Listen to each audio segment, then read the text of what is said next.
All right, we talked about lateral and total surface area of rectangular prisms. We talked about lateral and total surface area of triangular prisms, which is the toughest shape. And then we come to what's the easiest is the surface area of cylinders. We did lateral surface area yesterday. This is total. Now, what makes it hard is on these questions on the STAR test is because we talk about the volume of cylinders and the surface area of cylinders is kids just mix up which formula to use. So always read the question. Does it say volume or does it say surface area? Well, we're focusing on surface area, and on your STAR chart it gives you this formula, so it's not something you have to have memorized because it's hard to memorize. It's total surface area of a cylinder. In your STAR chart it says 2 pi RH plus 2 pi r squared.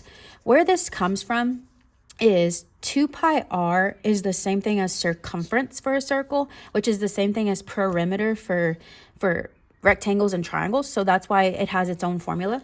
And then the pi r squared is the area of a circle, which is where the capital B comes from, but they don't put that on the STAR chart. They give me the formula, so thank goodness for that, because that would be really complicated. So we're going to use total surface area 2 pi RH plus 2 pi r squared. Notice I need the radius and the height, so let's look at number 1. Again, my bases would be the circles. 3 would be my height, okay? And then what part of the circle did it give me? It gave me the diameter. How do I know this is the diameter? Because it goes all the way across the circle. So what do I need to do to 4? Cut it in half. What am I going to use instead of 4? 2. So then this is how you would type it in. And I'm going to show the work for the notes purposes, okay?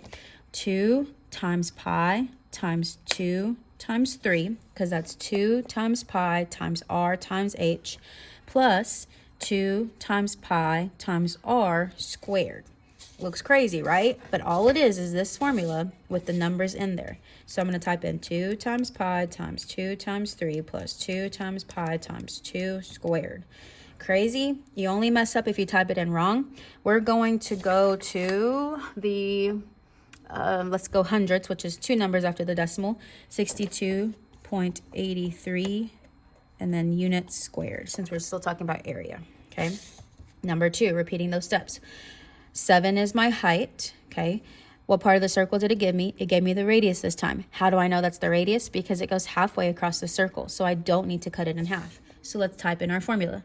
2 times pi times 2 times 7, which is the radius and height, plus 2 times pi times the radius squared.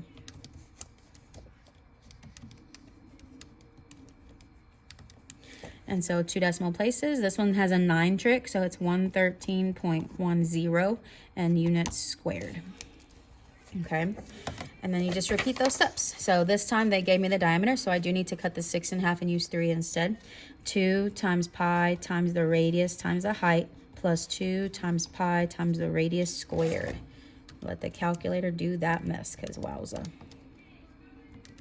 Again, the only reason you mess these up is, of course, you're not using the correct formula and you're not putting the numbers in the correct spots. So got to be careful. 245.04 units squared.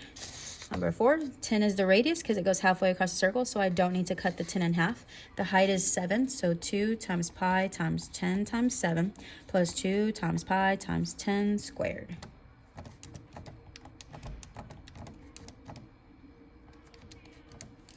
And it would be 1068.14 units squared. My lead is flimsy. If I take away the picture completely, again, when it comes to a word problem, is first figure out which shape it is and if it's volume or surface area. This one says cylinder, so I know what shape it is. And it says total surface area, so I know I'm using the 2 pi RH plus 2 pi r squared. What part of the circle did it give me? It gave me the radius, so I don't need to cut the 7 in half. So I do 2 times pi times 7 times 19.5 plus 2 times pi times 7 squared. Because 2 times pi times r times h plus 2 times pi times r squared. Crazy, I know, but it's not hard, especially when you have a calculator. Oops.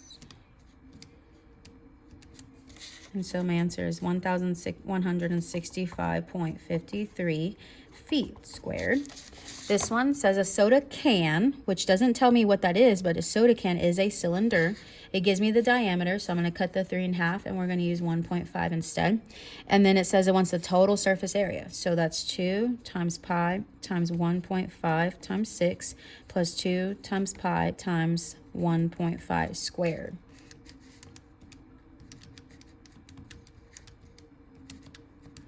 So it would be 70.69 inches squared. So surface area of a cylinder total is not hard, a little lengthy, but you just have to be careful of how you type in your answers. If they give you diameter, don't forget to cut it in half.